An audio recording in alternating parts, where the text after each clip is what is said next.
And we are back for the second part of the show. So, just to double check the citation here, what it is a New York Post article, although it's actually their secondhand reporting of local news. KNES 5, Oliveris, a witness on the scene, said that once the tactical team arrived, they shot Ramos. And he said that police officers rushed in the school to get their own children out. So that's according to one eyewitness. I guess some grain of salt here. Let me get the quote here. There were some police officers, families trying to get their children out of the school because it is an active. See, that's ambiguous. It's there are some police officers, comma, families trying to get their children out of school, and how that comma works in that sentence is all the difference in the world, actually. Yeah. So I just want. It was also during the border patrol that showed up and shot him later. And I just want to bring that up only I one more time, only because like you and I have both seen that sort of stated on the internet with a lot greater confidence than like our ability to like look into that one and verify. Yeah. So the point is there's always going to be bullshit out there, and like even if it flatters our own, I mean, like, look, who doesn't like a bad cop story? But like, to be honest, you have a strong enough bad cop story here, regardless from the police response thing. So now, circling it back to the national component of it, I think we've done the Democrats and stuff on a national level. I guess the question then becomes, what does need to be done, or what I guess maybe not what does need to be done. That's a wholly different one. That's like, what do we do in the ideal America? In this crappy America we live in, I'm going to just throw this out there. I want to hear what you think. I think, I'm not a one-door guy, but I basically think that there needs to be a few metal detector points in the school, and those are basically the points of entrance and egress at the beginning of the day. You can't stop all these active shooter situations like that or whatever. I get that. But actually, a number of them do seem to be at the start of the day, and they do just tend to be like, kid comes into school and opens fire. And I do think if you actually had body screening in school, that would maybe help on the margins with this. And you gotta remember, I'm saying all this not because this is my ideal situation or my ideal solution, but like in the country that we live in, I think this is about as good as it gets. I really do. Yeah. One thing I learned following Greg Doucette's Twitter is that you do not want police officers manning the metal detectors because they tend to molest students. That's a problem. Yeah, that's not great. That's not great. So, yeah. In the short term, I think that, domestic violence should, take away gun ownership is the place to start. Look at, metal detectors, but you have to understand that, in our radicalized society, if you keep these people out of schools, they're just going to go somewhere else to do this. I get that. Which is better. I hate saying that, Robert, but like, there are few worse places to shoot up than a school. Maybe that's my softy. Well, no, yeah, that's my point. Is the mall is better than the elementary school?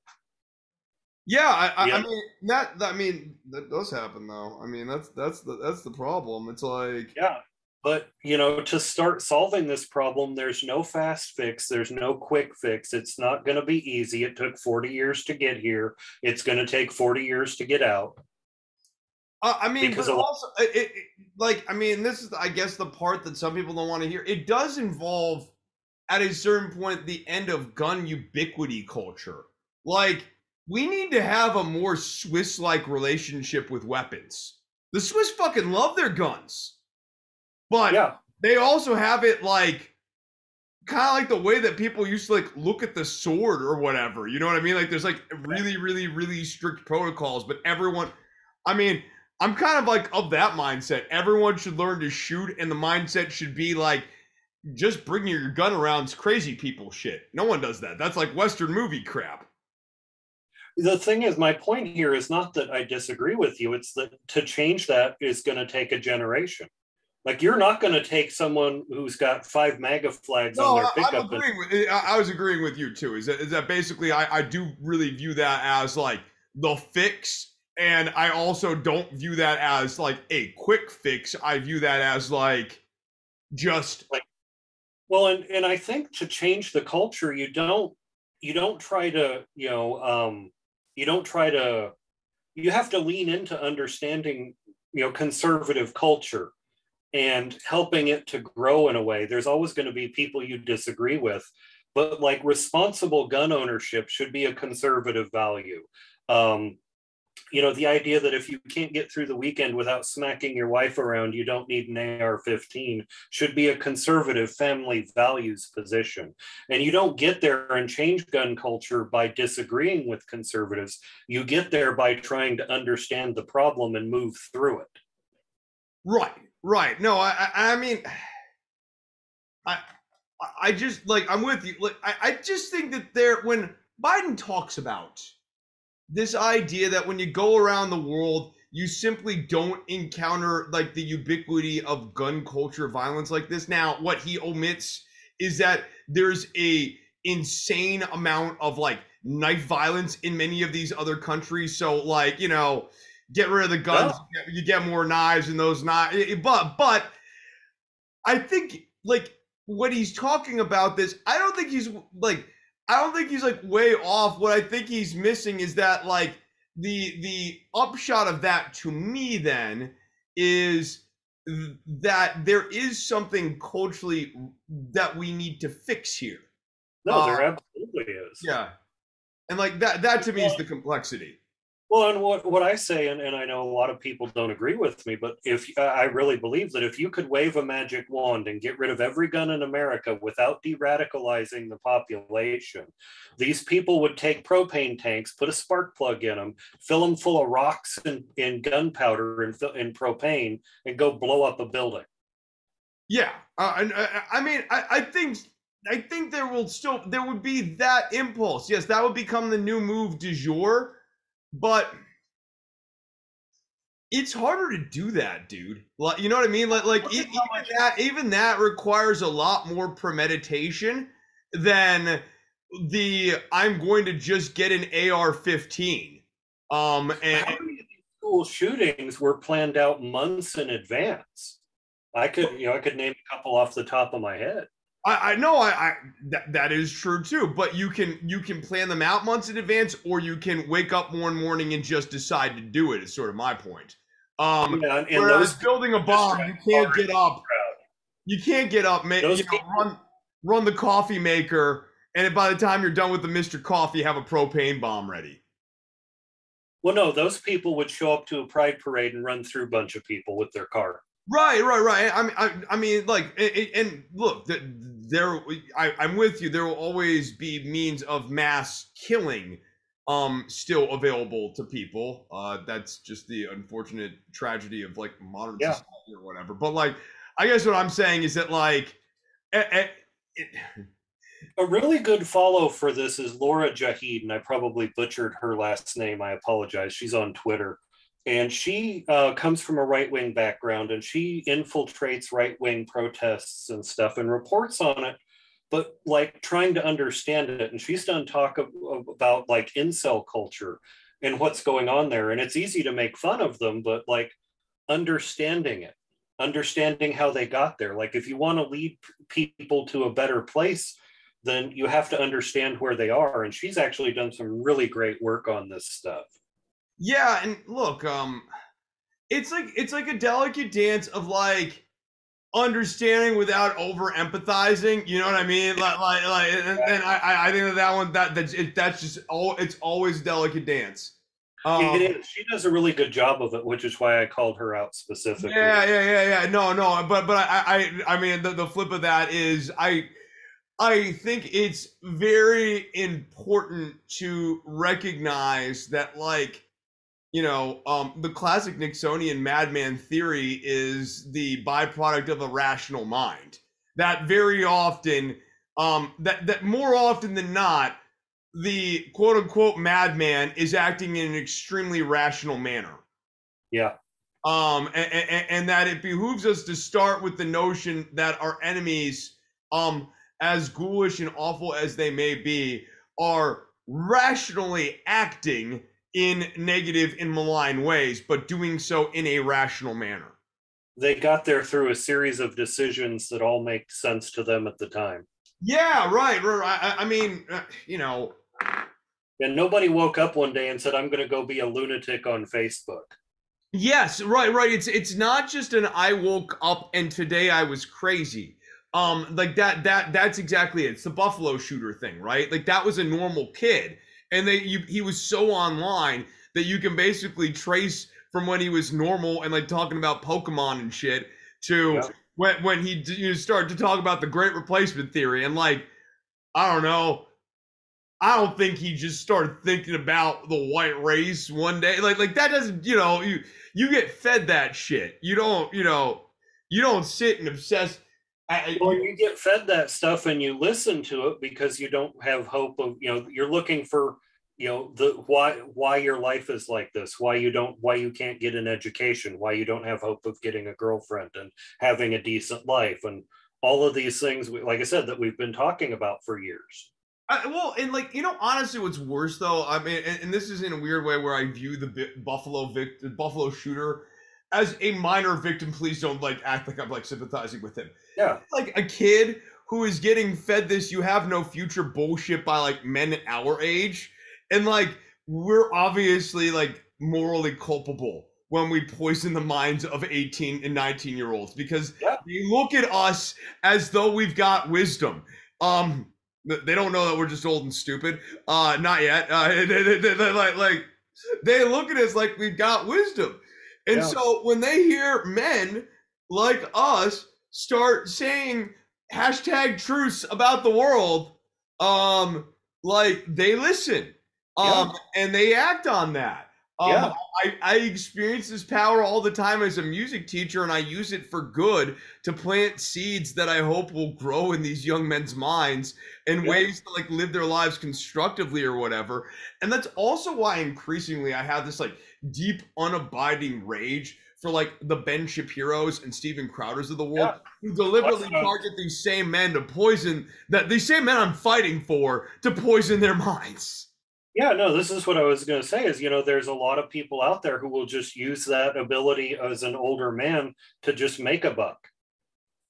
Yep. And like Or to that feel is important. that's like what the Tucker Carlson thing has been Yeah, for the last several years, and what Shapiro's act is, and like, I mean, you know that like Rogan. right wing Zoomer tube sort of style Yeah, of politics streaming that is done very deliberately to use the authority of age of an older, more established male. I've got a house. I have a job. I'm an established lead guitar player in a band who gets chicks all the time. Like you use that to get authority over these young men who don't have that yet, and they want those things. Like and then you tell them why, this is why you don't have that, and this right, is who you should be mad at. right. It's not your fault. It's this. It's women's fault, or it's brown people's fault, or it's this, or it's that. Yup. And that can sound a lot very similar to a conversation just like this, where we're talking about politics and we're talking about problems in the world and like why things are this way or that way. But you just put a little twist on it, and now you're basically programming these young men to think about things from the mindset that they're the victim of all of it. Yeah. Um, Anyone who's telling you that other Americans are the source of your problems rather than the people running it are not telling you the truth. I mean, it's a mixed bag. I really do think that there are authentically other Americans that we live alongside who are like legitimately bad people. But like, I also get what you're saying that they're being weaponized. That those people are being weaponized. Yeah, they are a symptom, not the disease. Yeah, they're like the blood that the disease flows through, but they're not. Yeah, they're not the core thing. No, I get what you're saying 100%. So like. I mean, I know I hate to say it, but it's like we know after the Sandy Hook thing, those of us who lived through this, that like basically there will never be a moment where anything gets done on a national level. Like I still have just like the most bitter feelings about the quote unquote congressional sit-in where the Democrats just sat down. Yeah. And Wait, job done. Lunch is yeah, on. right. Let's Well, go. will somebody please do something? Um, Nancy Pelosi will be issuing a stern tweet at any moment. I mean, we should be so lucky that we could even get that. I mean, and all the while, it's like, again, I just think it for those of us who are in the business of lobbying critiques at the Democratic Party, which is the only game in town. And if there's another game in town, let me know. Love to vote for him. Like a real That's game. why I say our system is structured so that you can't start a viable third party. People, Right. we need to start taking over the Democratic Right. Party because all this happened on their watch. They all need to be fired. Yep, in the same way that the Uvalde Police Department need to be fired. I'm not saying it's pleasant, but it's like literally the only actual real course of action. You know what I mean? Like everything, like it's unsavory. Everyone wants to hear that there's, well, what's option B? And you have to like blink at them and go, there isn't an option B here. I don't say it's option A with the glee and the moral endorsement of option A. I say I'd love it if there was an easy, quick fix instead of 40 years of hard work ahead of us. right, and I would love it if like we could basically be done with like it. Like if I could never say the phrase Democratic Party for the rest of my life, that would be wonderful, right? But Yeah, like that's not realistic. Like it's just not. Yeah. You know, the Democratic Party has been around for like 150 fucking years, y'all. Like longer? Is it longer than that? I know it's at least Civil War because like Yeah, I mean, the thing that came to my mind when you said that is thinking of how badly the Dixiecrats screwed us over. right. No, I know it's a horrible brand, but like honestly, that's only more of a strong point to my argument here, Robert. That you can't kill this thing. No, There's a reason why Rats is in the middle of it. Because they survive, baby. That you yeah, the ground, like the blueprint is there. Look at what the Tea Party did with the Republicans. right. You can take it over, Yeah. and then look at what the progressives did with the Democratic Party. You know, you know, I mean, this happens from time and like. Sadly, it's less sexy, and it tends not to be as strong of a vehicle, which is why we don't like it as much. But this is how our system works. You have a strong political movement; it takes over the party, and it becomes the party. I think Bruce Carlson has talked about that in the past too. yeah. So like, no, I'm not, dude. I mean, you know, I'm not even trying to say this as like an old man or a teacher of history. I mean, I'm making a historical appeal only in the sense that like. I really think for those who want this third party, you really need to like look through American history then and try to find a roadmap for that actually worked. Yeah. And then go like, when did that really work? And like, if you're looking at the Whigs, you got to remember that like the Whigs and all that kind of shit only worked because they had slavery, which was breaking the country apart at that point. Like, you know, and I mean, like, for as divided as we are right now, we're not talking about like bleeding Kansas shit yet. You know, like I mean, country was really rifting hard, and so that allowed the Whigs to kind of like have a moment. But like, it also, I guess, it's really interesting, or maybe a really strong testimony to like Duverger's law, which I do think is pretty ironclad here.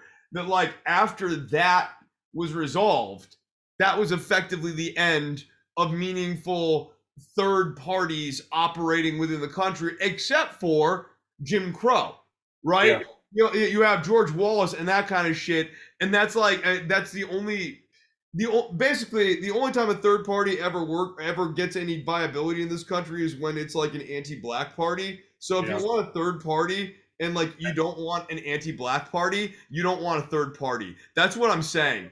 Yeah, progressives tend to be navel gazy and just hop from issue to issue to issue and never focus on anything or make things actionable. But the last month has shown us that it's time to stop goofing off and it's time to get to work. Yeah, and that's what it's got to be. And like, no, I'm kind of with you. I mean, it's the issue. Like, look, the problem with the libs is just like squishy inactivity, right? Whereas the problem with the flank is much more of this, like, dude, this is not an armchair exercise. There is not a cornucopia of, and we also don't get to dream of the best of all possible worlds and then work backwards from there. You have to start with the problem of the world that we're in and try to operate to make the world a little bit better, which is unsexy, but also more likely to yield tangible results.